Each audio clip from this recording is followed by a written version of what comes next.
go high. I've just done my first nighttime carrier landing, and I'm shocked that people do this in real life because it's absolutely batshit insane.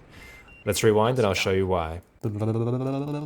Alright, so we're starting 4.5 miles out from the back of the boat, and we can actually see it there in the distance, that tiny little green flashing dot. A slow green flash means that we're slightly off to the right hand side of the boat, and I can confirm that with this little arrow next to my velocity vector here.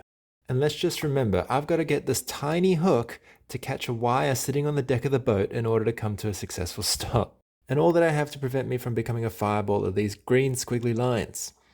Alright, let's resume. So at this point we're 3 miles out, still can't see a thing. The boat is just that faint orange light out there in the distance. It's changed from green to orange, which is a good thing. It means that we're lined up with it. But the only other indication that I have to know that I'm in the right spot is this crosshair in the middle. So the vertical line tells me I'm lined up well, left to right, and the horizontal line means that I'm descending at the right rate to meet the boat when we get there.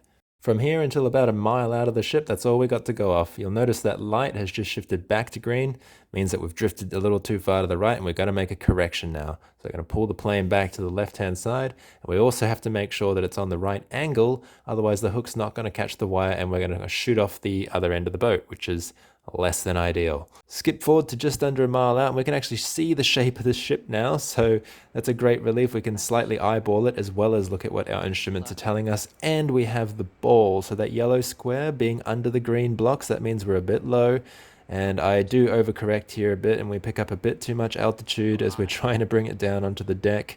And then I also overcorrect the other way and just drop it a bit harshly there onto the deck, even by Navy landing standards.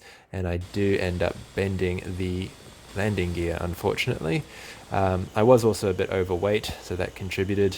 I like to blame that rather than my flying skills, but we all know the truth. Anyway, that is my first ever Case 3 landing. Glad I could share it with you. Thanks for watching.